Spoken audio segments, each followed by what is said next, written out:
welcome. Andy here. Another episode of Vintage Car Magazine Review. This time we have August 1964. Now, this period, drag racing was king. This was also the first year that HotRod magazine ran its national drag racing event as well. That's covered in this issue. See, HotRod magazine championship drags. Then they have an Indy 500 review as well. And Tony Nancy's Wedge is on the cover. This predates Don Garlitz's rear engine car. There were several attempts made at rear engine cars way before, but Don was the one that made it work. And I believe it had something to do with the steering ratio and where the weight was. These early rear engine cars didn't want to steer and pretty much went where they wanted to. So, and streamlining was becoming a factor too, because now they're capping 160 miles an hour, and that's where it really becomes relevant. I believe then they were over 200, but some interesting ads in the table of contents. But this is Midwest Auto Specialties, Wyoming. So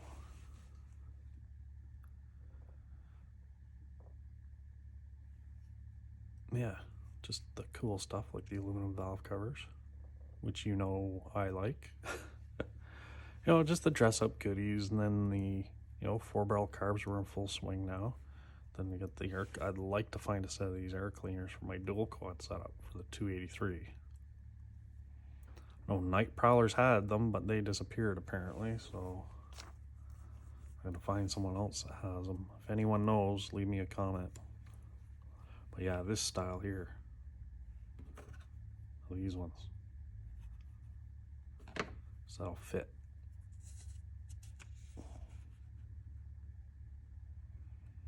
Fit my Carter AFBs that I have. Oh, look at the little baby moon hubcaps. Hydraulic flat tappets. Rocker arm clips for Chevys and Pontiacs.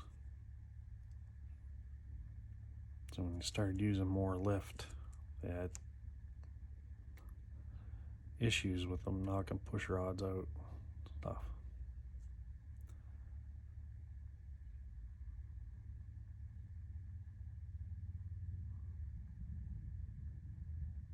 Oh, these ones where you snap them on so when you're doing the adjustments you don't get squirted with oil when you're setting the valve lash on mechanical cam. Corvair steering arms, shorter arm speed up stock ratio. So the aftermarket was on board with the Corvair.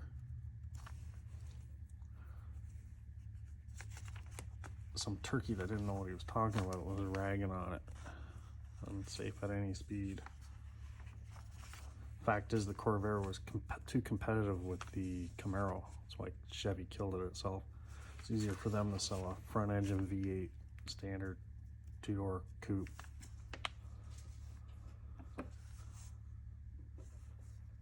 Dodge AFX car, SFX, remember that, man. It's a new SFX record, 135.33.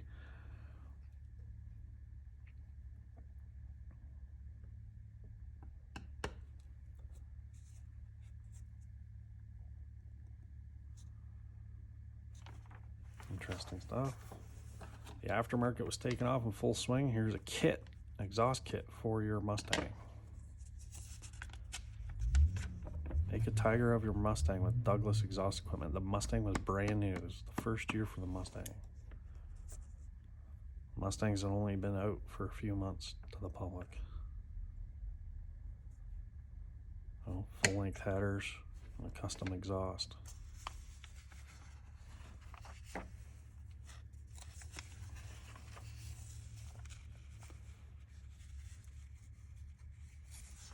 You can make your Mustang hot rod. Floor shifters, Foxcraft, they're a big company for that. VHT Paint was actually, the company was Barracks Corporation.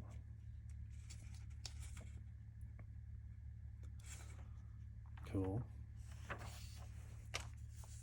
Have paint that wouldn't burn off your headers in 5 seconds. Oh, did I miss what it was originally gonna... No, that's not. Looking for an honest Charlie hat. Oh, Covico wheels. This is interesting. It only shows 2 spokes on this wheel. 14.5 and 15.5 diameter. $18 in 1964. That was a lot of dough.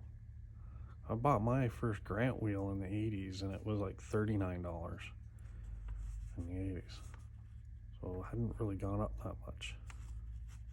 Oh, you got your zit cream too. Tackle. Don't go around with zits. Girls will think you're gross.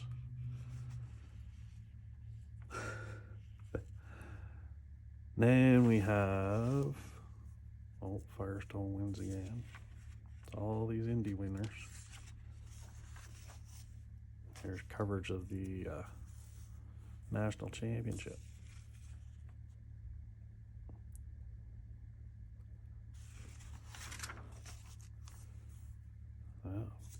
Drag racing was the big deal.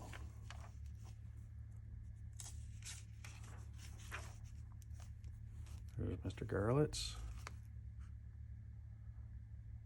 Fuel altered. Let's see whose that is. Connie Coletta.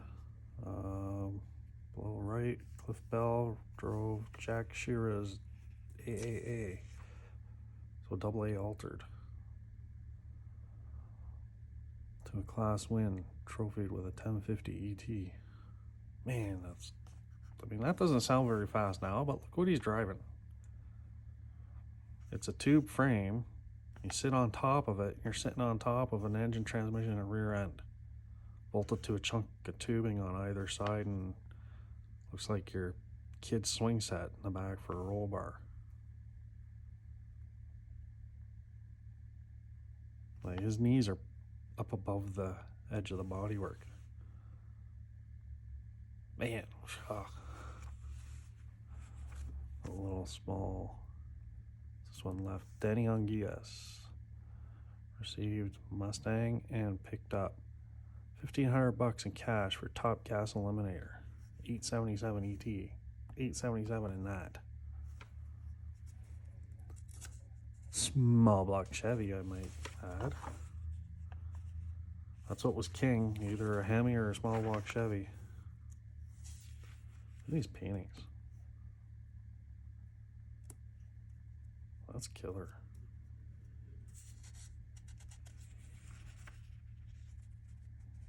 I want to wreck the magazine, but that'd be cool to hang on the wall. Maybe I'll take it and have a good color photocopy taken of that. Put that on my wall here in the garage. I might do that with a bunch of them. Maybe the covers. Go have a bunch of these covers photocopied. Basically wallpaper one wall in here. This is big changes were happening in IndyCar. So they're going from front engine and the Roadsters. So there's a real mix. There's a front engine Roadster, rear engine Roadster, Firebird Special. There are,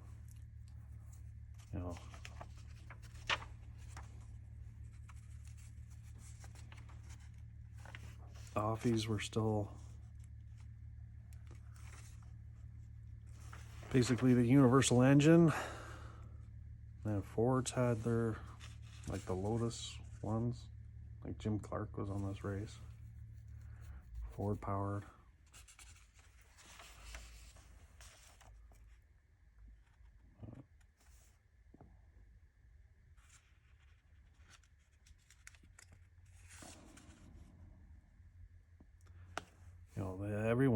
raced at this. So you had Jack Brabham and John Zink, rear engine offie. All right. Then you got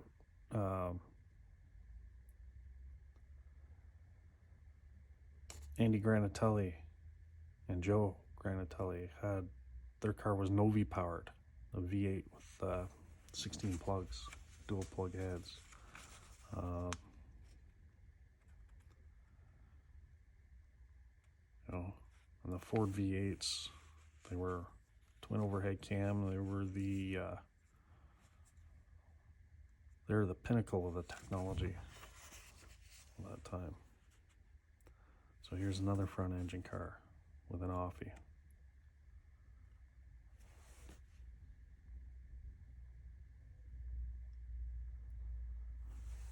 Mechanics on Ford cars were not allowed to open the engines. If something went wrong, Ford delivered them a complete new engine. Yeah, Ford didn't want anyone outside of Ford learning any secrets, giving them away. 500 mile an hour, so Art Afron's car. Land speed was big. See, Harley was in on it. Building the streamliners, shovel head, looks like sporty engine actually, iron head. And then custom stuff was still in. Here's Alexander Brothers doing some custom taillights. Like I said, drag racing was big, even with bikes. Twin engine Triumph, known as the two-timer.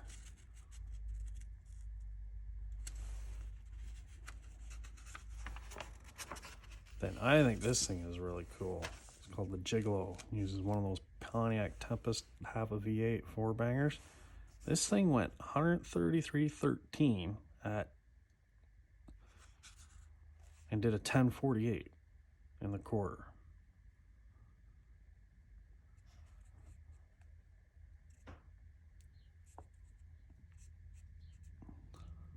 This is a unique setup.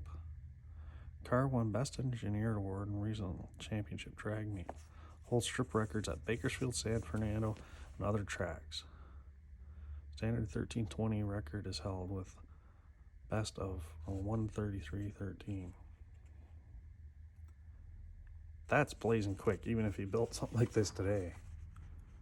Built a four-banger powered dragster and ran a 10. You're doing pretty good. 32s are always king of the hot rods. Small block Chevy. Don't tell me it's not traditional. As soon as they could get their hands on them, hot rodders recognized what a good package it was. This one has a 283 out of a 58 Corvette. 3 Strombergs. It's even got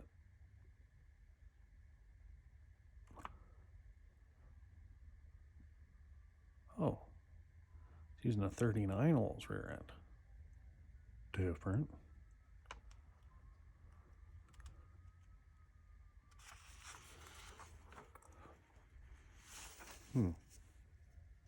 Look at this dragster.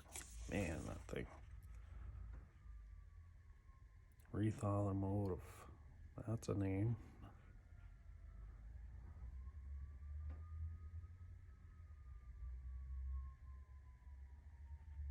A collection box.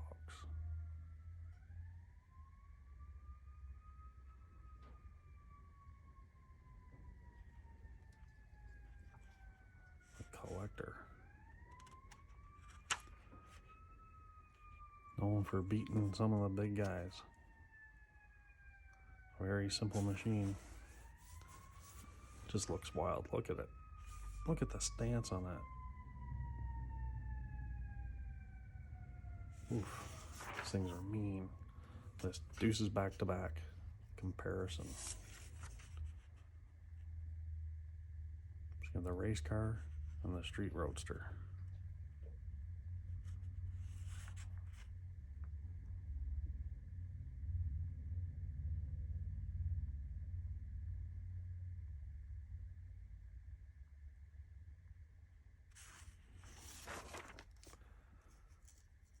Yeah.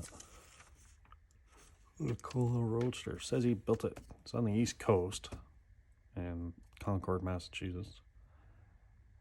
So it took 3 deuce bodies even back then to build one.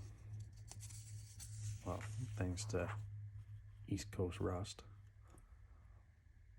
That's, see, injected small block Chevy. This is a belt-driven mechanical pump. It's a cool setup.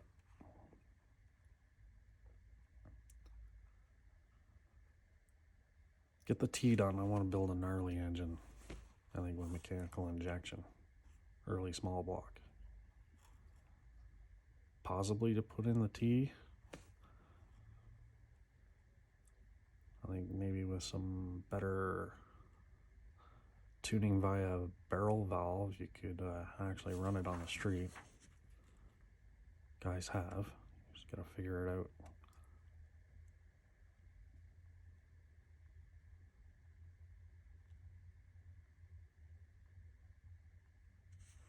The car is as black as a deuce of spades. Deuce. There we go. Chrome dash. I think that's a neat look. And a 32. Cool little Anglia. Or not Anglia, this one's a Topolino.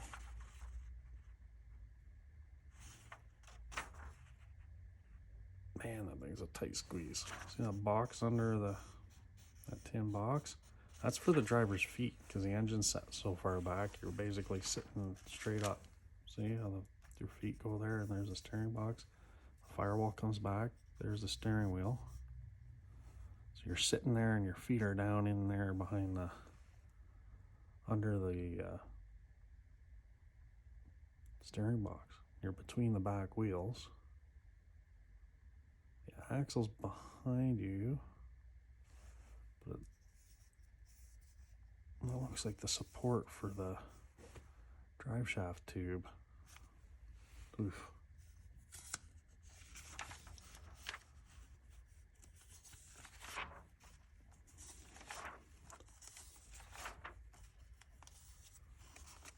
Oh, almost missed something.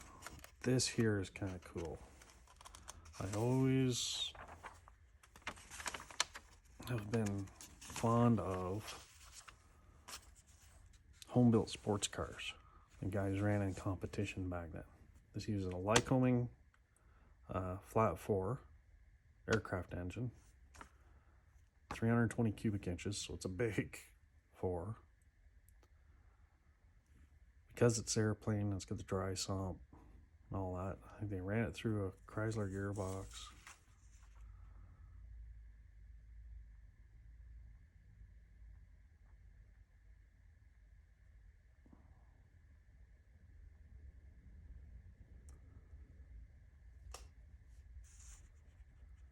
You know, for a handmade sports racing car. It's just cool. You know, it's a Ford center section, made independent rear end, inboard disc brakes. There's the gearbox. You can actually use a doubler between the engine and the gearbox, so it's a 2-to-1. So it, because the lime combing thing tops out at $4,000, so this thing gonna have no speed. And it weighs like 1,100 pounds. Crazy. Love that stuff. Cars like Old Yeller, right? Buick powered little roadster racing against Ferraris and stuff.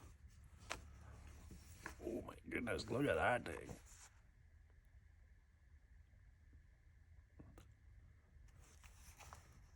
Exhaust pipe length formulas.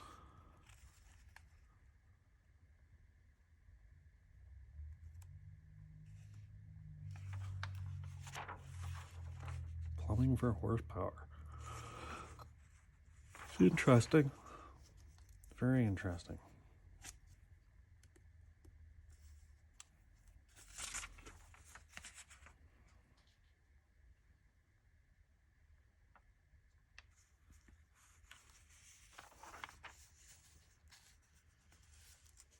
Backdrop for a mill. Oh, they're doing like a polished aluminum firewall. That became a big deal too. In the time. Oh, this car. This car is something special. Let's turn here so we have a better look. Gene Winfield's Constellation. This, to me, points to early crossover towards lowrider. Right, from custom to lowrider. We got the pinner whites and the wire wheels. Get the custom paint. Body touches by Gene. I think the windshield might be chopped a little. But it's just, it's a really neat car, really neat look to see that period when the line was going from custom to lowrider. And this was a time customs were kind of going out of vogue too.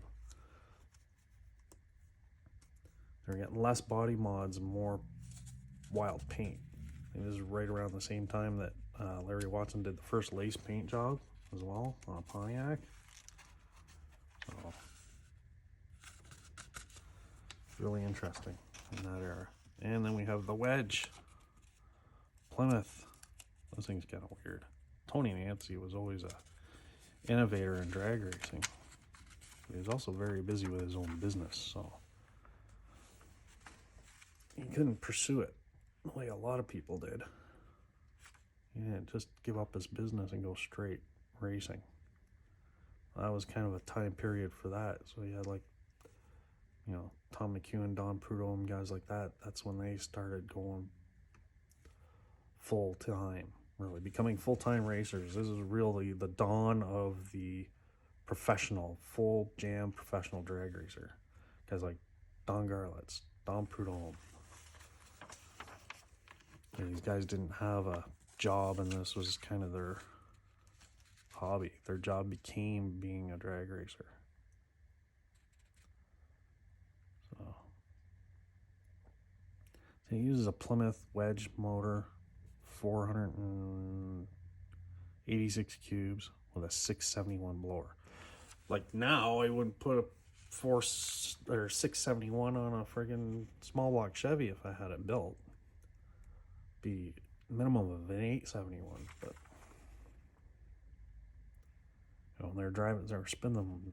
This one 19% over. So, say what class he was running. Running a gas class.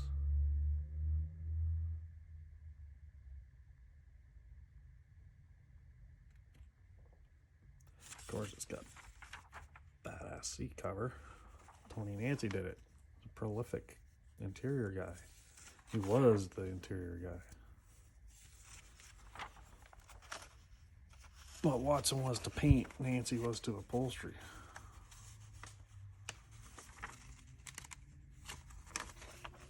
What's this one? Oh, Astro wheels. There's your Supremes and your slots. I'd like to find a set of those slots for the Pontiac. Racing hydros.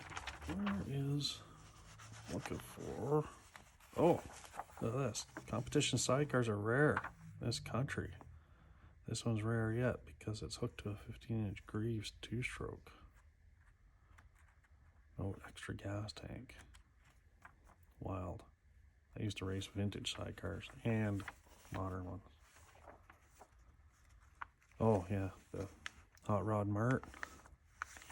So we've got the look at this Winfield Merc, $3,500.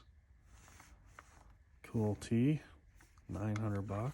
This style of car was kind of going out of style at the time. There's another T. They're asking for much more money, but it's a show winner.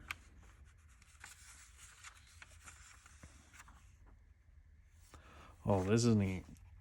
So these were stickers that you could buy to put on your chrome reverse wheels to make them look like they were slotted like a mag wheel.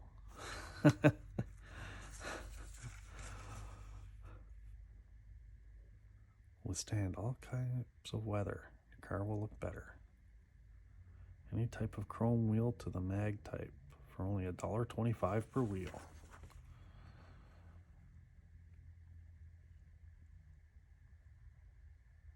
Manafray manifold, like what was on the small block on the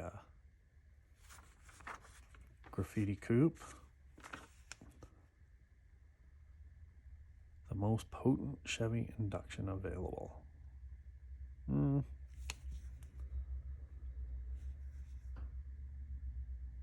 See, I think they did something to the carbs too. They're almost like half carburetor, half injector. So you get the Manafray modified carbs. Direct port carburation injection unit.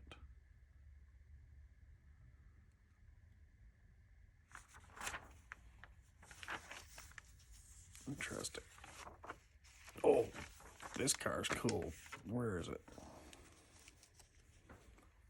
Not for sale. Well, 34.4. The 348 Packard floor shift trans, all's rear, drop front, much new chrome, $1,400. Be right over. Fire up time machine.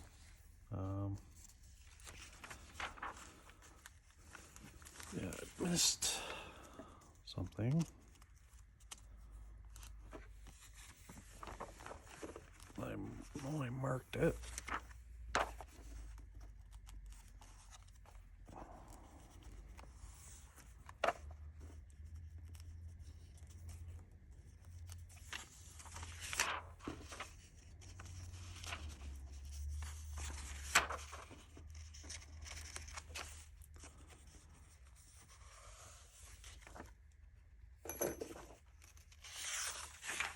Ah, there's the ad I was looking for.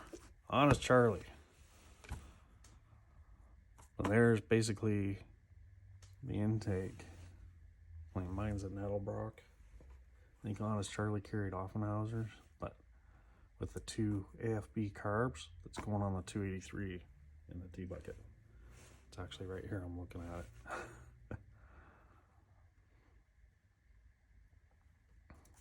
And they're no name Chev V8 valve covers. Your engine eye-catching sparkle. Carb adapters. Put wide base late 4-barrel on your old narrow base manifold. Yeah, so if you went from like a Chev that had the 4G Rochester, and then you were stepping up to like an AFB, the base pattern's different.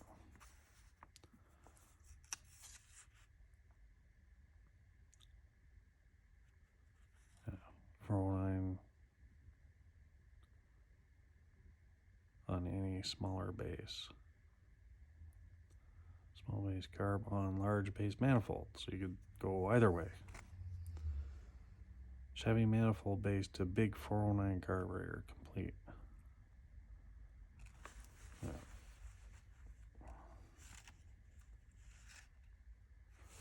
Ball bearing dual quad linkage. I need one of them. Actually, I think they have them on Summiter Speedway. But yes, I do need the linkage. Aluminum hub and brake drums. But anyway, yeah, this intake was interesting to me because basically that's what I have for the T.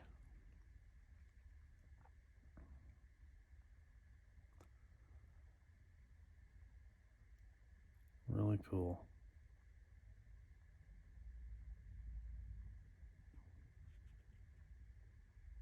I'd like to find some of these old Honest Charlie catalogs somewhere. Just think it's neat.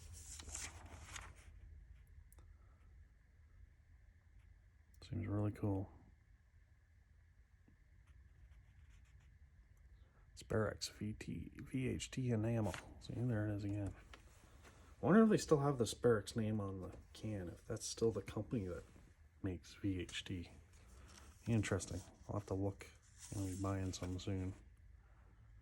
All right, anyway, so that's that. Oh, the other thing I want to show you, there was an altered coupe for sale, too. What was that, baby? It was really cool looking. Ah, this one right here. It's just neat. Setback engine, 100-inch wheelbase, CAE front light space frame,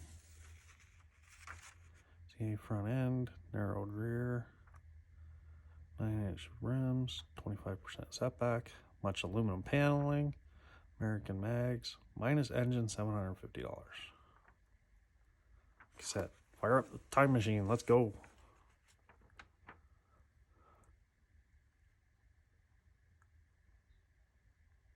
So going to college. 32 Ford. 59 Corvette engine, trans, Olds rear. Never raced. Yeah, okay. Just on the street.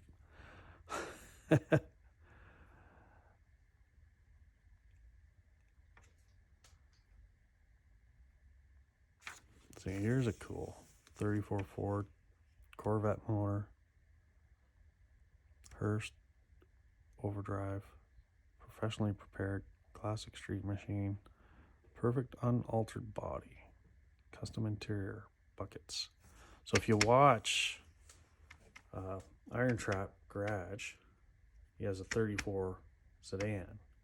He just released an episode today talking about early street rods. So this would fit that bill as well.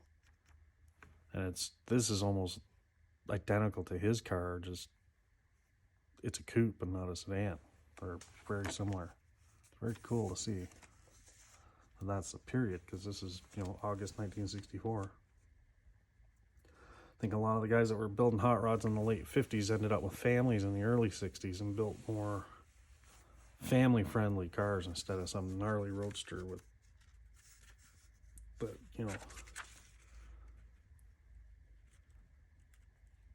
the wife and or kids would not be happy to ride in or safe. But they still wanted a hot rod. So that's what they were doing. It's very cool. And, different clubs started roadster runs and hot rod reliability runs and going on trips. And then, street rod nats. I think that started in 1970.